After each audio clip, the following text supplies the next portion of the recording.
está no primeiro talk aqui da Vindy Church. Aproveitar que a gente está cheio de gente aqui boa. E a gente vai conversar aqui com o pastor Samuel Ribeiro, com o Newton Júnior e Bruno Albino. Amém, irmãos? Não, dá sinal de vida. Tá mortinho esse nosso aqui, ué.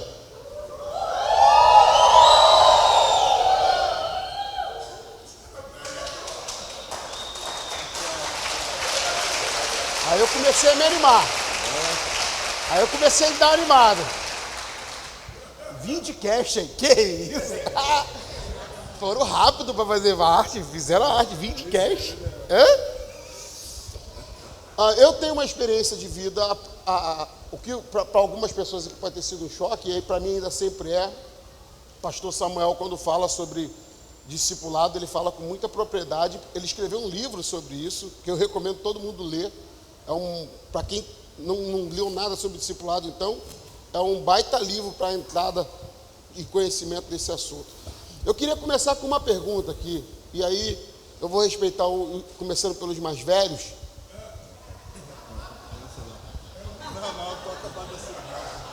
Provavelmente ele deve ser botafoguense, porque todos os velhos dessa nação torcem para o Botafogo. O Newton está aqui dizendo que é novo, mas ele é velho também. Sobre discipulado, a gente está fazendo membros para a nossa igreja ou discípulos para Jesus? Bom, como eu falei, né? Na medida que a gente não compreende esse processo que a gente falou dos nomes os quais a gente herdou, crente, evangélico e cristão, a gente de fato está fazendo membros. Agora, a partir da compreensão das implicações desses nomes, mostrando que crente aparece 19 vezes, evangélico nenhuma vez, cristão apenas 3 vezes, e o que predomina nas escrituras 269 vezes é discípulo, eu penso que a partir dessa conferência a gente vai deixar de fazer membros e vai fazer discípulos. Mesma? Vale para vocês aí? Está inspirado, né? Membros para a igreja ou discípulos para Jesus? O que a igreja brasileira está fazendo? Por muito tempo, até na entrega do folheto, e não sou contra a entrega do folheto, mas até na entrega do folheto tinha o endereço da igreja. Então a gente não estava preocupado em ganhar vidas para Jesus. Então todo o trabalho era feito para que aquelas pessoas evangelizadas fossem para a nossa igreja. Então não tinha a ver com o reino. Então a gente tinha até dificuldade de apresentar outra igreja. Eu sou do tempo ainda em que Jesus só era da Assembleia de Deus. Quem não era da Assembleia de Deus não era salvo. Eu sou desse tempo. Então quem não era da Assembleia de Deus já estava condenado no inferno. Então a gente não estava preocupado em trazer vidas para parecerem com Jesus, mas para parecer com a nossa denominação, que a gente até uniformizou. Você conseguia caracterizar de forma muito clara quem era de uma religião e quem era de Jesus. Então, isso foi a maior dificuldade no decorrer do tempo. A gente trabalhou a vida inteira para fazer membros para nós, para a nossa denominação, para o nosso grupo, do que fazer para Jesus. E para Jesus é livre. Ele não é preso a um rótulo, ele não é preso a uma denominação, ele não é preso a uma placa. Ele está preso na cruz do Calvário. Eu tentei achar aqui, para ficar mais pedagógico, uma fala ou sua, ou do Albert, ou do pastor Samuel. Eu peguei a sua fala aqui, que é a sua metáfora, que eu tenho usado muito ela. Eu acho que a metáfora da Fanta descreve muito a realidade do cenário brasileiro. Ele repete pra caramba, é a Fanta e o evangeliquez tupiniquim. Mas essa metáfora é a melhor que eu já ouvi sobre a desproporcionalidade do número de discípulos e o número de crentes. A gente não quer ser agressivo, mas eu acho que a proporção é mais ou menos essa, é 0,0,0,5% de discípulos. A prova aí que o número de evangélicos, cristãos, não corresponde à transformação da nossa nação. Então eu acredito que mais cristão, menos discípulo. Agora, se a gente está fazendo mais membro do que discípulo, como igreja no geral, assim, será que também a gente não aprendeu a consumir esse tipo de coisa? Por exemplo, a igreja não aprendeu a querer mais ser membro de Jesus do que discípulo? Porque o pastor Samuel falou sobre o fato de Jesus ter feito uma escolha de gastar mais tempo com os discípulos do que com a multidão. Isso é um fato. Agora, por que também isso? Não tem discipulado sem preço. O Dietrich Bonhoeffer vai falar que discipulado sem cruz é graça barata. Essa é uma regra básica. A gente tem canções aí que me assustam. Quem mandou largar a rede, por exemplo, é uma delas. Porque Lucas 5 termina com eles largando a rede. E cheio de peixe. Então, e aí é uma marca de um discípulo de Jesus, é deixar alguma coisa para seguir ele. Será que também a ideia também não é que a gente também criou um grupo de pessoas que frequentam essa igreja, que no fundo, tudo que eles querem, na verdade, é serem membros e não discípulos? Eu vou explicar por quê. Porque o discipulado ele vai vir com preço. Não tem como. Vai pegar a cruz, vai negar a si mesmo, vai dizer não para quem você é e vai caminhar após Jesus. O caminho não é mais meu, começa com uma estaca de execução nas costas, é morte. Eu vou ter que renunciar a quem eu sou. Membro não. Membro tu faz um curso. Aqui na igreja a gente tem o vinde para sempre. O cara faz 5 semanas, já é vinde para sempre. Nem sei se vai no céu, mas o vinde para sempre, em 5 semanas, eu ensino tudo sobre a igreja para ele. É real, o curso é bom. Inclusive você que está querendo fazer o vinde para sempre, estamos aí. Vai começar novas. E aí, todo mundo faz o curso de novos membros. E faz parte, é a visão da igreja, é tudo aí. Eu queria depois de 5 semanas, olhar para esse cara e dizer, nossa, discípulo de Jesus. É mais fácil fazer membro do que discípulo. É um caminho mais fácil? É o gosto de quem está frequentando uma igreja evangélica? Porque se a gente abrir essa porta, a gente vai ter um outro problema. Esse cara que está aceitando Jesus no culto domingo, está aceitando Jesus porque teve um encontro com o evangelho ao ponto de olhar para dentro de si e dizer, eu sou um pecador, que estou condenado ao inferno, não quero ir para o inferno, por isso dou minha vida a Jesus, e mais do que isso, vou morrer para mim e vou viver para Ele? Ou é uma pessoa que está dizendo assim, estou cansado de sofrer, está na hora de eu me dar bem, quero ver se minha mulher volta. Então, se a gente questionar essa questão da procura ser para virar membro da igreja e não discípulo de Jesus, a gente vai arrumar um problemão, porque pode ser também que essa pessoa que está levantando a mão para Jesus no culto de domingo, nem é Jesus. O Jesus que ele está levantando a mão não é o da Bíblia. É o da cabeça dele, é o da mídia que foi vendido lá no televangelista, e pode ser também do sermão que ele acabou de ouvir naquele domingo. O que eu observei na tua ministração hoje de manhã, que você falou o seguinte: rogai ao Senhor da seara que envie trabalhadores, porque os campos estão brancos para a ceiva. De maneira que, precedendo isso, Jesus mandou que orássemos, porque a seara é grande, são poucos trabalhadores. Então você observa o seguinte, que ele não está falando só no sentido de quantidade, ele está se referindo à ideia de qualidade. Quer dizer, a seara é grande, mas a qualidade da liderança preparada para discipular é pouca. A maioria dos que nos lideram não foram discipulados. Então eles aprenderam a fazer o quê? Membros.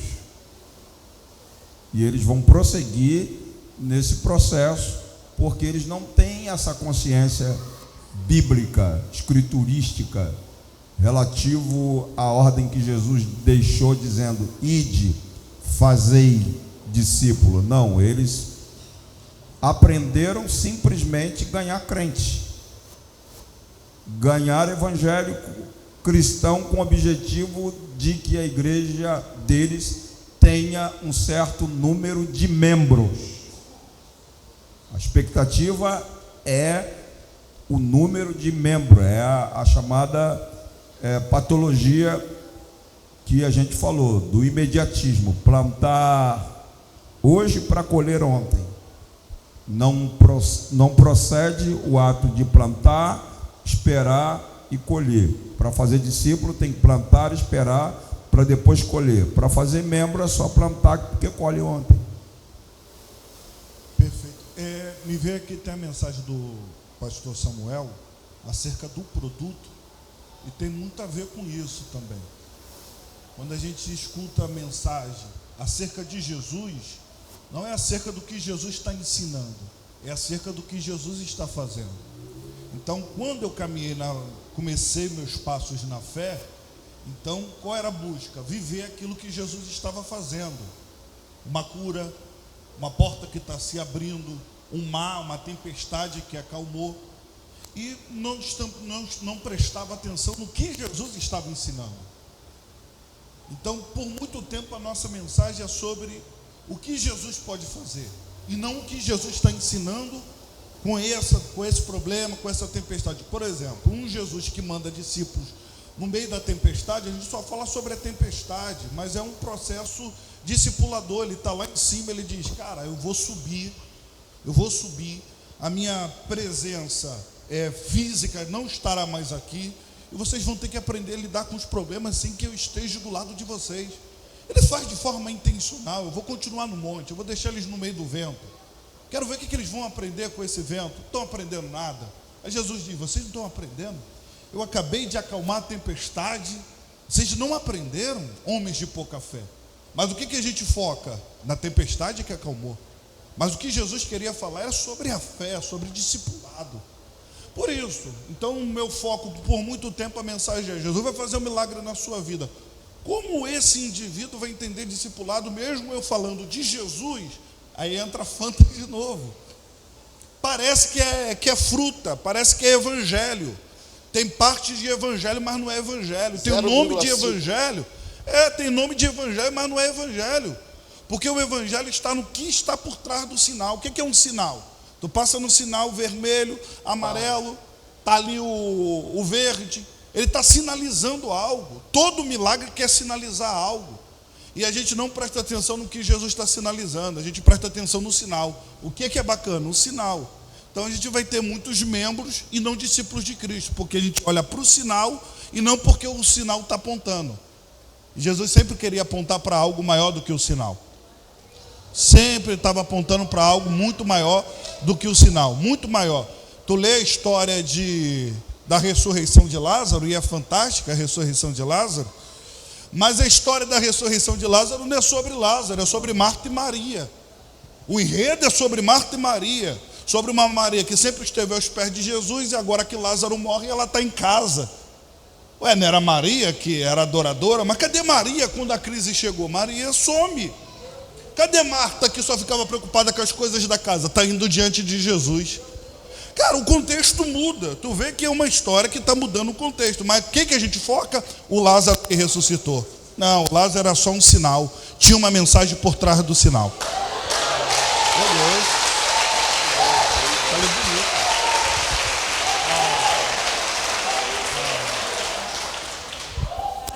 Como que a gente vai fazer discípulos se a gente errou na mensagem?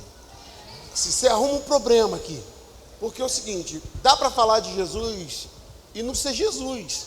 Sim. Principalmente se a gente pegar o vício da igreja brasileira de pregar o que Jesus faz e ignorar 100% o que ele disse. Ignorar o que ele disse. Você citou a tempestade, a segunda. Para mim, assim, é muito pessoal a ideia do sinal, né? E olhando para sinal mesmo. Quando termina a primeira tempestade, os discípulos ficam um olhando para o outro, dizendo coisas que são inadmissíveis no cristianismo. Um olha para o outro e fica dizendo assim: quem é esse? Você imagina alguém que segue Jesus e não sabe quem ele é? Quando chega a segunda tempestade, por vício de pregar o que Jesus faz e não o que Jesus diz, eu nunca pregava essa segunda tempestade lendo João 6. Eu sempre lia Lucas, Marcos, Mateus, porque são mais detalhistas. Um fala que Pedro andou sobre o mar, outro fala que os discípulos remavam com dificuldade, outro fala que no meio da noite o vento era contrário. Já leu João escrevendo sobre essa tempestade? É um deboche. Por quê? Porque quando João escreve João 6, se você ler João 6, o papo é o seguinte: no meio da noite, o vento era forte, veio Jesus andando sobre o mar e disse: sou eu, Ponto final. Não tenham medo. E Jesus entrou no barco e logo chegamos do outro lado. O papo do João é o seguinte: eu estava no meio da noite, no meio de uma tempestade, e de repente Jesus apareceu. Eu morria de medo. Mas quando ele disse quem ele era, imediatamente ele disse: já que você sabe quem eu sou, para de ter medo. Por quê? Porque o seu teu medo não tem a ver com quem anda na minha companhia. E esse sou eu é uma resposta, porque ficaram todo mundo se perguntando quem é ele. Então, se na outra tempestade você não sabia quem sou eu, depois dessa você vai saber quem eu sou. Então vou deixar a tua aplaudida. Para onde? Vai.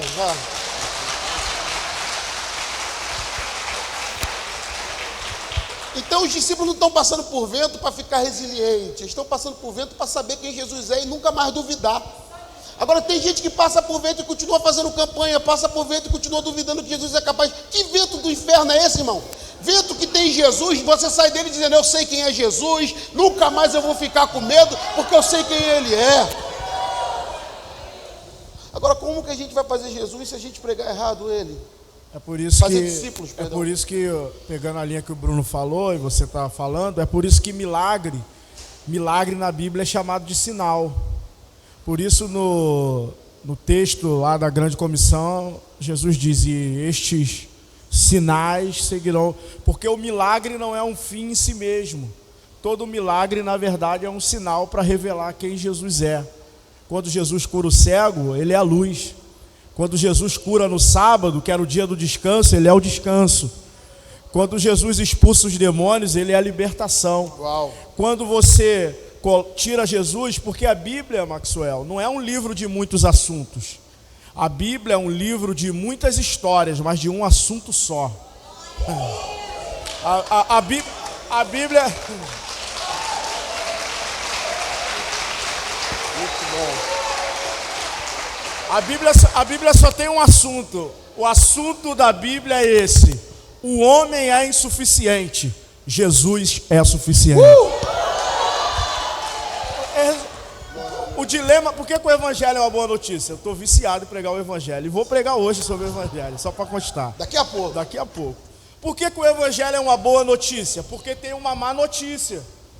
A crise do discipulado é a crise do Evangelho. Porque sem o Evangelho não tem discipulado genuíno. Porque se você tira o Evangelho, o que sobra? O desempenho. Por isso que o discipulado fake ensinou o cara o que ele devia fazer ou o que ele não devia fazer.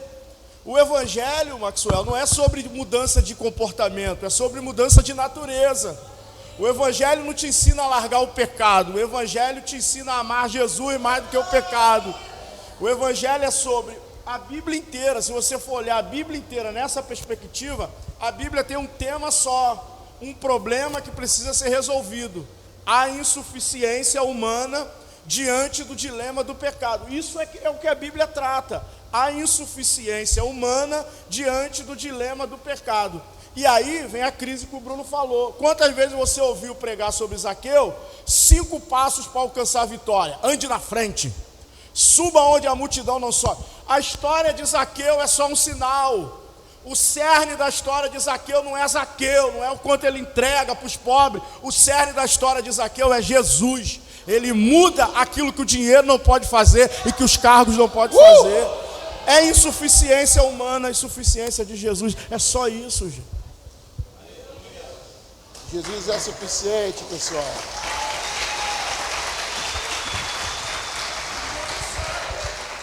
A gente só vai entender de forma plena essa questão relativa a discípulo partindo do próprio Cristo.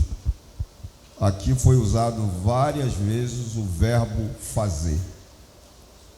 E você percebe que Jesus desce ao Jordão, é batizado por João Batista nas águas do Jordão, e já havia 30 anos, ele é batizado com 30 anos de idade. Até os 30 anos, mesmo sendo comissionado para salvar a raça humana, não existe registro de absolutamente nada que Jesus houvera feito. mostrando para a gente que há uma inversão de valores. A gente está muito preocupado em fazer, ignorando a importância do ser. Por exemplo, quando ele desce ao Jordão, aí o céu se abre e uma voz do céu grita dizendo: este, um pronome demonstrativo, este é meu filho amado em quem eu tenho prazer. Ou seja, eu tenho prazer nele, não é pelo que ele fez, porque até agora ele não fez nada. Eu tenho prazer nele pelo que ele é. Este é, do verbo ser, meu, pronome possessivo, meu filho amado. Então, para Deus, nós somos importantes não pelo que a gente faz, a gente é importante pelo que a gente é. E Deus prova isso em relação a Jesus. Então esses três verbos devem nortear a nossa vida para entender a importância de ser discípulo. Número 1, você não ganha Deus pelo que você faz, você ganha Deus pelo que você é, tá? E tem muita gente fazendo sem ser discípulo, pregando o evangelho que não é o evangelho da Bíblia, que vai chegar diante dele com um currículo grande dizendo: olha o que eu fiz. Ele vai dizer: apartai de mim, porque a despeito de você ter feito, eu não te conheço, porque aqui vale não é quem faz, aqui vale quem é. E para ser tem que ser discipulado. E aí tem ainda a conotação do verbo ter. É o evangelho que a gente está pregando agora. A gente está massageando o ego do nosso povo, incentivando eles ter, quando na verdade você precisa entender que quando Deus elogia Jó, Deus não elogia Jó pelo que ele tem, Deus elogia Jó pelo caráter. Viste lá na terra o meu servo Jó, que é íntegro, reto, temente a Deus, se desviava do mal. Deus não diz: viste lá na terra o meu servo Jó, que tem 3.000 camelos, 500 juntas de boi, 7.000 ovelhas. Não é o ter que vale para Deus, é o ser que vale para Deus. E esse evangelho que a gente está pregando hoje é o evangelho do ter e do fazer, menos do ser.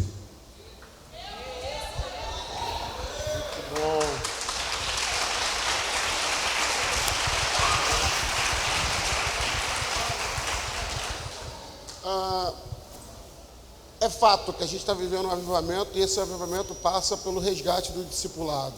Ponto. Esses dias eu estava ouvindo um pregador famoso já usando o termo discipulado. É um baita pregador, um mestre, mas eu não me lembro dele como um discipulador, não consigo mesmo. Mas aí vem aqueles lançamentos, né, que é quando faz um lançamento, que o cara faz 6, 7 dias seguidos e vai lançando o curso e vendendo. Então ele era um desses: vem estudar comigo de graça. Aí no 5º dia ele te vende um pacote e tal. Aí para vender o pacote, ele falava assim: se você assumir esse pacote, era um pacote de 2 contos, né? Sei lá, parcelado, talvez não seria nem tão caro, o cara é bom pra caramba, mas ele dizia assim: se você assumir esse pacote, você vai ter um discipulado comigo. A aula valia a pena, o curso dele valia a pena, mas o que doeu em mim foi ele chamar de discipulado o que não era. Então, o meu maior medo hoje não é a gente não viver resgate de discipulado. O meu maior medo hoje é a gente transformar discipulado em outra coisa. E vou explicar isso para vocês responderem uma pergunta: o que para vocês não é discipulado bíblico? Mas eu vou dar um exemplo. A igreja fez isso a vida inteira. A igreja sempre apaixonou por um tema da moda. E assim a gente fazia. Então, por exemplo, avivamento. Aí o Bruno vai fazer um culto lá, avivamento é o tema da moda. Então o Bruno soltava lá: olha, vai ter o culto do avivamento. E aí ele pensava em quem ia pregar no culto do avivamento. Aí, sei lá, por carga d'água, ele ligou para o senhor não pôde, ligou para o Nilton, não pôde, mas eu estava à toa, eu sempre fico com a agenda livre. Aí ligou para mim e disse: cara, você prega sobre avivamento? Eu disse: não. Você sabe alguma coisa de avivamento? Não. Você gosta de avivamento? Não. Pô, mas eu tenho uma agenda para você aqui. Vou te dar uma agenda, vou te dar uma janta. Janta é mais do que oferta, vou te dar uma janta e tal. Você vem pregar sobre avivamento, que eu não sei, nunca preguei, nem gosto. Mas tu está me convidando, aí ele faz uma coisa que o pentecostal gosta muito. Deus tocou no meu coração para te fazer esse convite. Já era, olha aí. Lá vou eu pregar no culto do avivamento do Bruno. Preguei. Nossa, e aí a gente é bom nisso. Se o avivamento não vier, a gente cria um, né, irmão? Alguém pegou na mão de outro, saiu pulando, falou, que avivamento? No final do culto tinha umas fotos lá postaram, e aí agora o que eu virei? Pregador do avivamento. Porque alguém viu a foto na igreja do Bruno e disse, se esse cara pregou avivamento lá, vou trazer ele na minha igreja para pregar avivamento. 10 agendas depois, eu descobri que avivamento eu virei o quê? O pregador do avivamento. Cara, a igreja fez isso 1 milhão de vezes nesses últimos tempos. Qual é o meu medo hoje? Da gente começar a fazer a conferência do discípulo, seminário. Cara, eu não sou contra, pelo contrário, você está me ouvindo aqui? Faz mesmo, pode fazer igualzinho eu estou fazendo, pode pegar a mensagem aqui e reproduzir igualzinho. Só tomar um cuidado, esse é o cuidado do meu coração. Certifica que você é discípulo de Jesus antes de propor discipulado para alguém. Essa semana eu conversava com o Nilton, a gente tem sido muito abençoado por mesa. Eu falava para ele assim, cara, a gente falou assim, por que a gente não começou uma mesa de discipulado antes? Eu falei, porque a gente ia fazer muita caquinha. Imagina o quanto a gente estava perdido nesse baile, o quanto a gente estava longe. Imagina a gente reunindo toda semana um grupo em nossa mesa, para falar do que a gente pensa, acha, e levando essas pessoas para onde a gente quisesse. E que não fosse Jesus, somente Jesus e nada além de Jesus. Imagina se a gente não tivesse transicionado a nossa cabeça, tirado os vícios e principalmente rompido com a modinha e abraçado aquilo que o discipulado é. Provavelmente a gente teria proposto um tipo de desgraça que ia fazer prosélito. Então, uma dica também já, e deixando eles falarem. Eu tenho muito medo da gente chamar de discipulado o que a Bíblia não chama. E para piorar a situação, a gente a partir disso levantar uma bandeira que vai ser a desgraça de alguém. Os fariseus tinham discípulos, e Jesus conversando com eles, numa conversa muito difícil, se eu não me engano, em Mateus 21, ele fala assim, esses caras são 2 vezes mais filhos do inferno do que vocês. Por quê? Porque eles se tornaram convertidos religiosos, eles frequentaram as suas aulas, porque Nicodemos é um típico mestre da lei. Ele ensina sem ter nascido de novo. E o que tem de mestre que não nasceu de novo e está propondo discipulado para um monte de gente, e tem gente que não vai estudar com esse cara? Tem gente na igreja que fala assim, não, fulano é ateu, mas eu gosto de ouvir ele. Cara, que crente é você que vai ouvir ateu? O que um ateu tem para te aconselhar? Mas eu penso nisso aqui, o que não é discipulado bíblico, amigos? Vou começar dessa vez porque eu só tenho uma coisa para dizer, e se eles disserem eu não vou ter mais o que falar. Muito sábio. Eu sei do lado de quem estou. Vamos lá, fiquei aqui. Vou pegar. Vou pegar o microfone. Meu. Fui dar uma de educado a primeira vez. Discipulado não é mentoria. Mentoria é transmissão de conhecimento. Discipulado é transmissão de vida. Mentoria te tira do ponto A e te leva para o ponto B. O evangelho te mata no ponto A. É morte. Aí não vai importar mais se é o A ou o B. Então... Ou seja, se não morreu, nem o discipulado não começou. Não começou. Quer começar um discipulado? Vai lá, pega a tua cruz e vamos começar. Existe um grande perigo, né? Da gente perder essa onda favorável, que é um avivamento, para a gente transformar em outra coisa. Por que esse perigo? Porque o camarada percebeu que ele já não tem um poder de influência como tinha antigamente. Quem se converteu aqui há muito tempo, quanto mais na Assembleia de Deus, sabia muito bem. O pastor mandava, você nunca perguntou o porquê, o para quê. Tu varria, tu fazia, tu vai para a China, tu ia para a China, mesmo sem dinheiro. Ele se vira, dá um jeito, e tu dava um jeito e ia para a China. Hoje ninguém faz mais isso. Logo na minha vez mudou, cara. Mudou. Aí o que a gente pensa que é discipulado? Um meio de manipular o público para o benefício da liderança. Aí é um grande erro. Aí caminha para o mal. Então a gente faz o voluntário como alguém que vai ficar ao meu serviço. Mas cadê você no serviço? Nunca estou no serviço. É só um meio de manipulação. Mão de obra barata. Então eu quero manipular o povo para um benefício, para um crescimento, para para o meu ego. E não tem a ver com o reino, tem a ver com o meu ego. No final fala, minha igreja cresceu. Mas o reino não cresceu. O reino não cresceu. Então ele está bem na foto. Todo mundo que passa, uau, fantástico. Mas se tu sentar com qualquer membro da igreja dele, tu diz que o cara não é crente. Tu fala, pô, só cresceu em extensão, porque foi usado um método para crescimento e não para transformação de vida. Então, aí que está o grande perigo. Porque não, porque o discipulado tem a proposta da transformação da vida. E outro ponto importante, discipulado não é discípulo do Maxwell, é discípulo de Jesus. Que aí o gramar, não, fulano é meu discípulo, é parecido comigo. Não, tem que parecer com Jesus. Quando Paulo diz, sede meus imitadores, ele está dizendo, eu sou imitador de Cristo, só me imite porque eu imito Cristo. Paulo está dizendo, não imite o meu jeito porque eu sou bom. Não, imite o meu jeito porque eu estou imitando Cristo. Quando eu parar de imitar Cristo, pare de me imitar.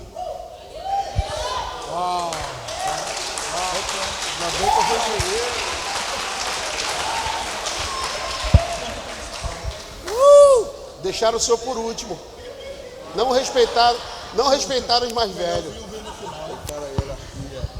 Não respeitaram a hierarquia. O que não é discipulado bíblico para o senhor, pastor Samuel? Já foi concordar também não é problema. Em parte falado pelo nobre companheiro. Na verdade, eu mesmo ando muito sobressaltado, né, e de alguma forma chocado com o que eu tenho visto, com o que eu tenho ouvido.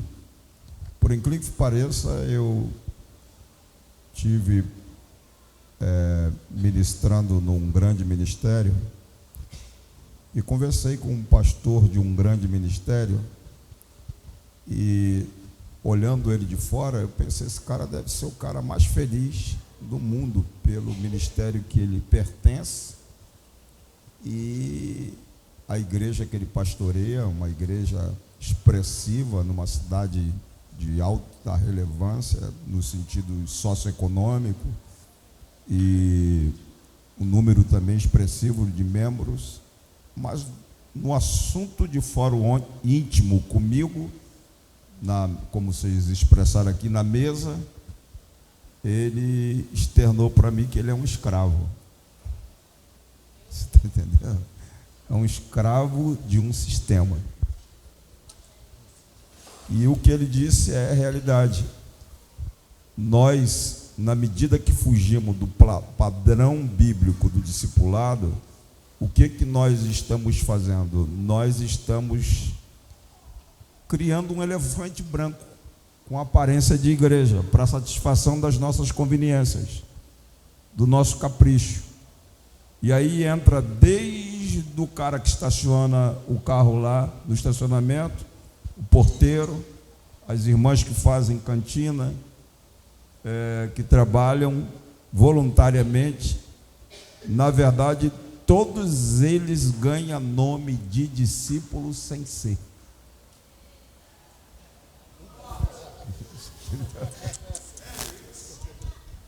Ganham nome de discípulos sem ser, porque eles são apenas subjugados a fazer determinadas coisas, abdicando-se da verdadeira identidade deles e do potencial que têm, entendeu? Muitas vezes por uma necessidade pessoal, do que propriamente por uma chamada para fazer aquilo. E nós, que estamos em cima, chamamos eles de discípulo para mantê-los no cabresto. E na verdade não é só essa gente de baixo, tem pastores os quais você reputa que eles estão numa boa, em detrimento da igreja que eles pastoreiam, mas estão sob a égide de determinadas lideranças que os manipula para lá e para cá e tem feito até a família deles sofrerem, porque às vezes não tem chamada para um estado, para uma cidade ou para um país, e em nome da ideia de que são discípulos é obrigado a obedecer a ordem de ir.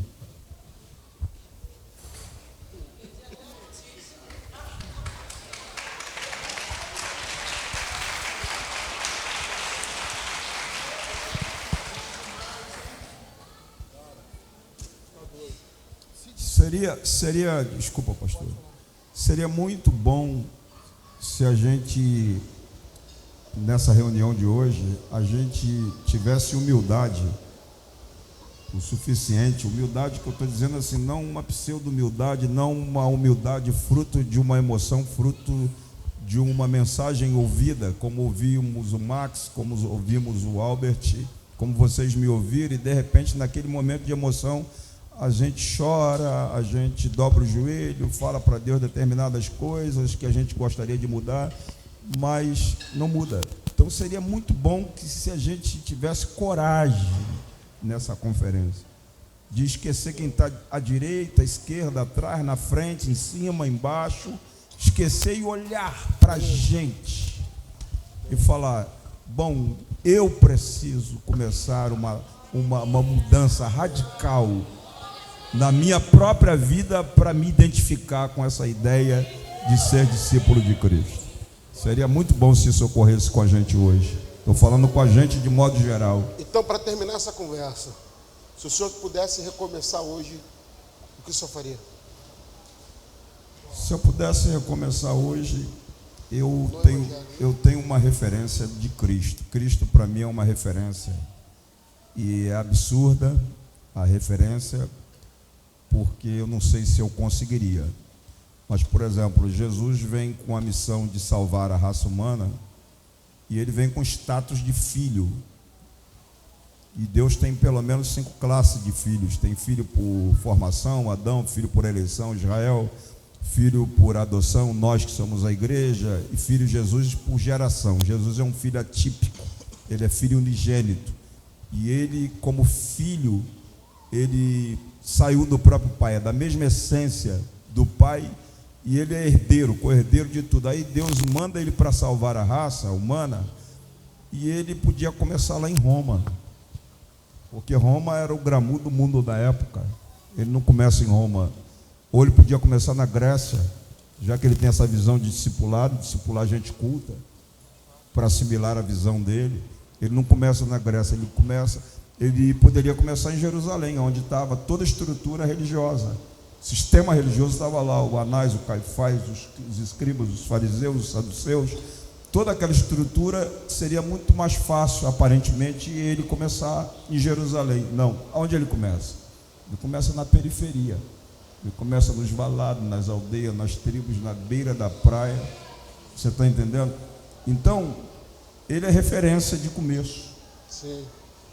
Entendeu? Talvez, se eu tivesse a cabeça que eu tenho hoje, depois desse tempo servindo a Deus, eu não começaria da forma que eu comecei, talvez como membro de nenhuma igreja nas quais eu já fui. Uau! Por isso que eu digo que essa ideia de recomeçar é problemática, porque a referência de recomeço é Jesus. Se você pudesse recomeçar no Evangelho, por onde você recomeçaria, senhores? Como Eu não responderei essa, só estou perguntando. vai ter que responder. Como eu estou recomeçando, então acho que eu estou muito livre para falar. Muita coisa, o pastor Samuel falou, essa ideia de ficar pensando como seria é problemática, deixa a gente quase em depressão. Mas para não entrar em depressão, eu vou falar uma coisa só que eu faria.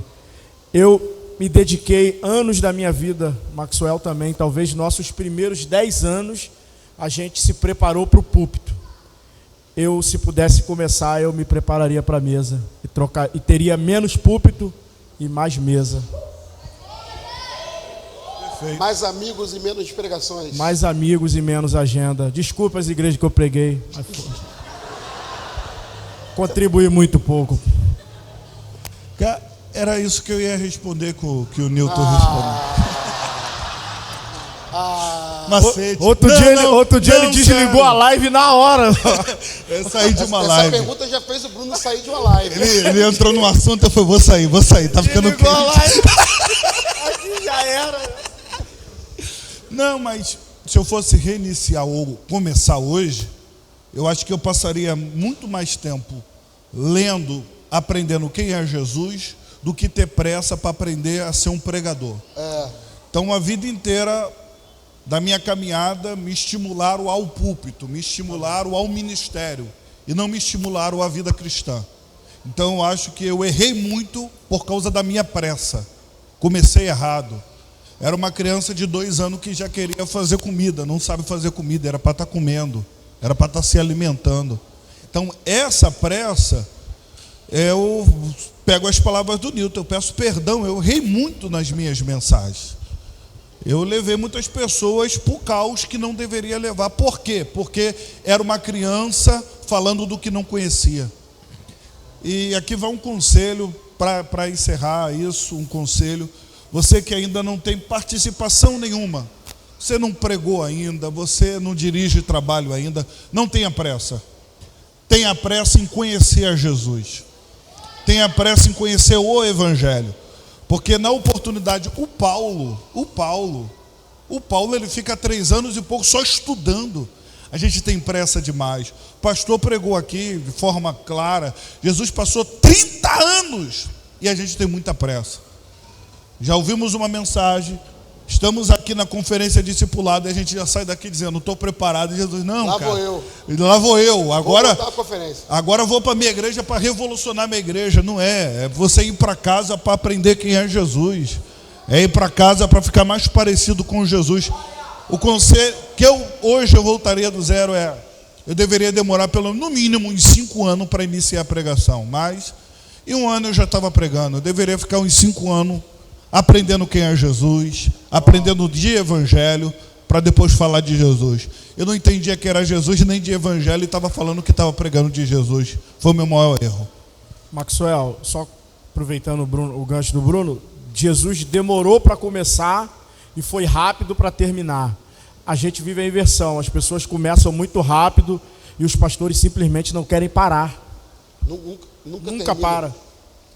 É rápido para começar e lento para parar. Jesus demorou para começar, mas com 3 anos e meio já estava completo. Um levita se preparava 30 anos para desenvolver um ministério de 20. Curiosamente, e aí a gente vai terminar essa conversa para a gente ter um intervalo agora, mas escuta isso. A classificação de um cristão maduro, um discípulo maduro, segundo Paulo em Efésios 4, são 3 coisas. Ele alcançou o pleno conhecimento de Jesus, a estatura de varão perfeito e a unidade da fé. Se esse cara não tem a unidade da fé, o pleno conhecimento de Jesus e não alcançou a estatura de varão perfeito, ele ainda não está maduro. Se ele não está maduro, ele não pode nem fazer discípulo. Curiosamente falando, e aí eu queria que vocês deixassem isso aqui. Jesus falou na grande comissão que quem fosse fazer discípulo deveria ensinar os outros a guardarem o que ele ordenou. Uma ordem que Jesus deu, que vocês gostariam de deixar para alguém aqui. Eu citaria um monte. Eu vou falar uma que eu acho que vocês não citariam. Jesus disse para os discípulos: sede perfeito, como vosso Pai também é. É tão louco isso que quando imagina a gente reunir a igreja e dizer para os irmãos: a partir de agora a gente vai se reunir numa série de mensagens dizendo sede perfeito. Como a gente tem conceito de perfeição de mundo, a maioria dizer perfeito só Deus. Vai ver, já tem até um miserável que pensou isso aqui já. Só que perfeito na Bíblia tem a ver primeiro, porque Deus é, então eu devo perseguir quem Ele é. Não tem a ver com eu ser perfeito, tem a ver com Ele ser, e por isso eu persigo. Assim como santidade. Eu não sou santo porque eu sou santo, eu busco santidade porque Ele é santo. E a perfeição bíblica tem a ver com maturidade, tem a ver com a semelhança com Ele. E quando você olha para a igreja cantando, sou humano, não consigo ser perfeito, me ajude a melhorar, você achou alguém com desculpa para viver uma vida errante e pecaminosa, quando a Bíblia está dizendo, cara, você precisa ser perfeito, você precisa perseguir o pleno conhecimento de Jesus, a estatura de varão perfeito e a unidade da fé. Então esse talvez seria o mandamento que eu deixaria, que Jesus deixou, que a gente deveria ensinar a guardar. Qual que vocês citariam aqui? Um só, e a gente acaba essa conversa aqui. Mas está ali ligado um ao outro, que é os 2 mandamentos. Amai a Deus e amai o seu próximo. Eu acho que os grandes conflitos que existem hoje no nosso meio é porque nós amamos o nosso ego de uma forma tão profunda e deixamos de amar o nosso próximo. E essa falta de amor gera guerra, gera conflito, gera gera guerra por espaço, por lugar, por posição. Isso tem a ver com o nosso ego. Mas quando a gente ama o próximo, e eu acho que é uma falta muito grande no nosso meio. É uma falta muito grande.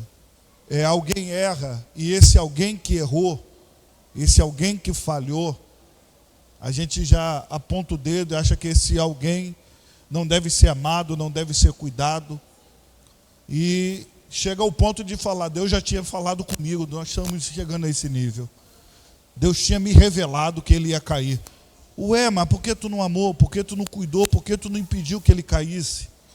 Não, Deus só falou comigo. Então eu acho que esse é um grande problema que está gerando muitos conflitos dentro da igreja.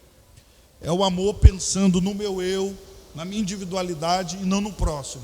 Então gera muitas guerras na comunidade de fé. E eu digo na igreja como um todo, gera muitas guerras, placa por placa, porque a gente não ama, a gente quer amar quem está do nosso lado e não o corpo de Cristo como o Senhor mandou. Ok. O mandamento de Jesus? Tomar o reino dos céus como criança. Grande expectativa e grande contentamento. Uau. Pastor Samuel? Novo mandamento vos dou: amai-vos uns aos outros, como eu vos amei. A vós assim também deveis amar uns aos outros. Nisto conhecerão todos que sois meus discípulos, se vos amardes uns aos outros.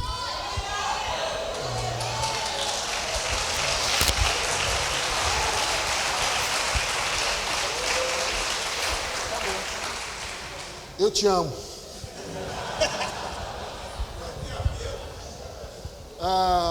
Coelho quer aceitar Jesus ali já, o pastor Jefferson já perguntou se vai ter apelo. Deixa eu te falar uma coisa aqui sobre apelo. Em algum momento falaram pra gente que a porta de entrada no evangelho era dizer sim para Jesus. Só que Jesus disse que a porta de entrada no evangelho é dizer não para você mesmo. A gente precisa voltar para os cultos onde as pessoas não levantam a mão para Jesus, mas onde elas abaixam e dizem: nego a mim mesmo, pego a minha cruz e sigo Jesus. Amém ou não amém? Se coloca de pé aí, eu quero orar por vocês. Sim. Se coloca de pé. Pega na mão desse irmão aí, segura na mão dele aí. Eu preciso fazer um clamor forte. Fecha aqui no corredor também, ó. Segura a mão desse irmão do corredor aqui também. Fecha a mão aí, pega a mão aí, fecha o corredor aí. Isso. Alguém vai dizer: pastor, o senhor vai levantar um clamor? Não, é só para você não sair mesmo. Estou brincando. Pastor Samuel vai falar dos livros dele, mas deixa eu falar só de um livro que o senhor tem aqui. Esse livro aqui sacudiu a minha estrutura. Esse livro é curso aqui na Vinde. E vai ter agora, mês que vem, eu não vou estar aqui não, mas eu já botei no meu coração que a próxima matéria da BD vai ser ele. A Igreja e Sua Missão. Esse livro abriu meus olhos para discipulado. Eu não sei quantos ele trouxe aí, mas esse aqui, você deveria comprá-lo. 20 desse aí. 20 só? Então... Só trouxe 20, irmão. Eu mando buscar lá. Ele manda buscar caixas. Tem caixa para buscar? Até o final do dia tu consegue pegar mais se não conseguir. Mas corre atrás desses 20 que estão aí logo. Pode falar, o senhor está com o microfone aí? Bom, esse aqui... Desligado. Não. Gente, esse aqui, ó, é Preparados para Toda Boa Obra. É um livrinho que eu escrevi exclusivamente para obreiros. É simples, baseado na minha prática ministerial. E, dentre tudo que tem aqui, tem uns 2 capítulos falando sobre jejum bíblico. Né? Tem muita gente que jejua e não sabe jejuar. Só tem uns 10 desse aqui. Tá? Esse aqui é a revelação do dia da vinda de Jesus. Alguém até me chamou de herege, porque Jesus disse: o dia, a hora, ninguém sabe, né? Mas ele não me deu o dia, ele me deu uma senha de 2 dígitos sobre esse momento, para a gente não ser pego de surpresa. Se você quiser descobrir a senha, só tem os 5 livros desses aqui. adianta governo, irmão. E esse aqui é o púlpito, a mensagem e o pregador. Eu tive coragem de escrever esse livro aqui depois de 30 anos exercendo o ministério da palavra. Então, esse aqui tem mais, deve ter uns 20 também desse aqui, tá bom? Deus abençoe você. Está onde? Você já deixou com alguém lá? Não, tá ali na Tá onde? na mochila, e só se tiver um assessor seu aí que Não tá possa. na mochila mais não, tá, Juan? Tá na mochila ainda? Lá onde? Lá atrás aonde? Oi? Ah, na Vida Store. Tá chegando lá na Vida Store, é isso? Ah, larga de ser lerdo, hein? Muito bom. Irmão, segura na mão do Simão aí, larga não, rapaz. Segura firme aí. Hã? Deixa eu falar com você. Vamos voltar pro outro aqui. Pode ser? Aqui, voltei. Deixa eu falar com você para a gente ir almoçar. Irmão, primeira coisa, tem um espírito, é maligno, que vai dizer para você assim: recebeu tanto de Deus que já pode ir para casa. Se você ficar mais, você é fanático. Amigo, você não pode fazer isso com você. Newton Júnior, Bruno Albino, Natanael Lima, pastor César Carvalho, a galera que eu me senti, Marco Silva, então a galera Marco Silva, que bom. Então, meu amigo, tem muita coisa de Deus mesmo, e você precisa estar aqui mesmo. Eu sou muito ocupado. Eu acredito que você seja ocupado mesmo. Agora eu espero de verdade que o teu meio de vida não roube de você o teu propósito de vida. Não arruma uma desculpa para tirar você do teu propósito, não, porque o teu propósito de vida é ser discípulo. Então não inventa. Então a gente tem muita coisa para fazer, a gente não vai estender muito não. Então agora são 10 para 1. Se você for almoçar aqui, o pessoal já está servindo almoço aí. Acho que vai ter 2 lugares, vai ser lá no auditório da UP aqui. Se você for almoçar fora, vou dar a dica aqui para você. Você vai pegar a segunda rua esquerda aqui voltando, você não vai lá para a feira, hein? Segunda rua esquerda, você vai sair num centrozinho comercial. Ali, você deve achar uns 2 ou 3 lugares que você consiga almoçar. Quem tem boca, pergunta: irmão, onde tem um almoço aqui? O pessoal vai te falar. Acha uns 3 ou 4 lugares. Lá perto do posto, lá tem o famoso frangão. Olha aí. Olha aí. Tem o famoso frango. E Deus me revelou que muita gente vai comer lá hoje. Lá você come barato. Então você vai rodear a terra e você acha. De qualquer modo, vou te dar a ideia. 2h30, 2h40 a gente volta. Não mais que isso. Então chega lá, come, almoça tranquilão, mas não dá mole não, volta pra cá. Quem faz esse período de louvor pra gente vai ser o Theo Brasil, o camarada Massa. Então a gente vai voltar pegando fogo, viu? E logo depois a gente tem um monte de gente aqui para ministrar para a gente. Vai ter mais um talk. Gostou do talk? Foi legal o talkzinho? Foi maneiro? Então a gente vai ter o Vindcast. Arrumaram o nome, Vindcast. Vai ter outro Vindcast também à tarde. E a gente vai falar sobre relacionamentos, essa dificuldade de se relacionar com pessoas e amar o estranho, né? É difícil, né? Mas você foi chamado para isso. Segurando a mão dessa pessoa, abençoe ela. Deus, em nome de Jesus, obrigado. Nos leva agora em paz. Faz esse irmão miserável, mão de vaca, pagar o almoço para a gente, Senhor. Levanta, Senhor, no meio de nós, esse irmão pagudo, esse irmão que paga, esse irmão que, glória, senti a presença agora. Meu Deus do céu, todo espírito de avareza vai saindo agora. Tira do meio de nós também o irmão da aba, Pai. Aquele que fica na aba, Senhor, sempre dizendo que está ruim, está brabo. Mas depois fica comprando doce para comer e a gente fica duro porque pagou para ele, porque ele disse que não tinha. Não, Senhor, sara ele, faz dele um discípulo de Jesus. A multidão é interesseira, mas o discípulo paga o preço, amém, Senhor? Então nos conduz em paz, e 2h40 a gente vai estar de novo aqui, celebrando e recebendo a tua palavra, em o nome de Jesus, amém, irmão? Dá a luz aí, meu. Isso, aplaude Jesus aí.